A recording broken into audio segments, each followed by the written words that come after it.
قضائے حاجت کے لیے بھی جانا ہوتا تو باہر نکلتے ہوئے آپ آہستہ آہستہ جا رہے ہوتے. زندگی بھر مدینہ میں قضائے حاجت نہیں کی. باہر نکلتے مدینہ طیبہ طاہرہ کی حدود سے باہر جا رہے ہوتے تو آہستہ آہستہ جا رہے ہوتے, باہر سے واپس آ رہے ہوتے تو دوڑتے ہوئے آ رہے ہوتے.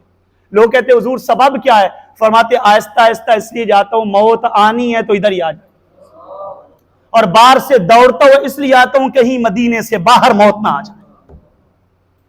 اور وہ امام مالک جن کے شاگرد امام شافعی جیسی ہستیاں ہیں, امام محمد بن ادریس شافعی رحمت اللہ تعالی علیہ فرماتے میں نے امام مالک کے دروازے پہ اعلیٰ نسل کے گھوڑے بندے ہوئے دیکھے, اعلیٰ نسل کے.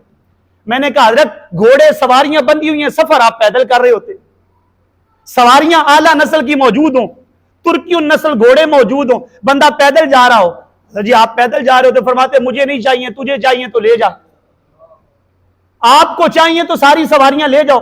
کہا حضور آپ کو کیوں نہیں چاہیے, سواری پہ نہیں بیٹھنا؟ اللہ کہتے مجھے مدینے کی دھرتی پہ سواری پہ بیٹھتے ہوئے شرم آتی, کہیں ادھر سواری نہ دوڑاتا پھروں جہاں نبی پاک کے قدم لگے ہو. مدینہ طیبہ طاہرہ میں چلتے تھے تو گلیوں کے ساتھ لگ لگ کے چلتے تھے, کندھے سے کپڑا گھس جاتا تھا, کپڑا پھٹ جاتا تھا, قمیض پھٹ جاتی. لوگ کہتے حضرت آپ اتنا دیواروں سے لگ لگ کے کیوں چلتے ہیں؟ کہتے ڈرتا ہوں قدم ادھر نہ آ جائے جہاں سونے آقا نے قدم رکھا ہوا. یہ امام مالک ہیں. آپ سے پوچھا گیا حضرت آپ اتنا پیار کرتے ہیں آقا کونین صلی اللہ علیہ وسلم سے, کبھی محبوبوں نے اپنا دیدار بھی کروایا ہے؟ کبھی سرکار نے کرم فرمایا دیدار کروایا؟ تو فرمانے لگے ما من لیلۃ الا وانا ارا فیھا حبیبی. تم کبھی کبھی کی بات کرتے ہو, میں تو جب بھی سوتا ہوں مصطفیٰ کا چہرہ میری آنکھوں کے سامنے ہوا. ما بت الا رأیت رسول اللہ, میں سو جاؤں یا مصطفیٰ کہتے کہتے, کھلے آنکھ صلی علی کہتے. تو اس لیے عشق والوں کا منشور یہ ہے, وہ مکہ المکرمہ میں بھی حاضری دیتے ہیں اور پھر وہ سرکار کے در پہ بھی حاضری دیتے ہیں. حضور کے در اقدس پہ حاضری دینا اپنے ایمان کا حصہ سمجھتے ہیں. دوستان جی وقار, یہ چند ایک باتیں جو آج کے اس موضوع سے متعلقہ تھی آپ کے گوش گزار کر دی. اب ایک ضروری بات سماعت کر لیجئے. ایک تو مسئلہ ہے, میں نے پہلے بھی آپ کی گوش گزار کیا کہ منگل سے یعنی 9ویں ذی الحج کی نماز فجر سے 13ویں ذی الحجہ کی نماز عصر تک تکبیرات تشریق ہیں. اللہ اکبر لا الہ الا اللہ اللہ اکبر وللہ الحمد.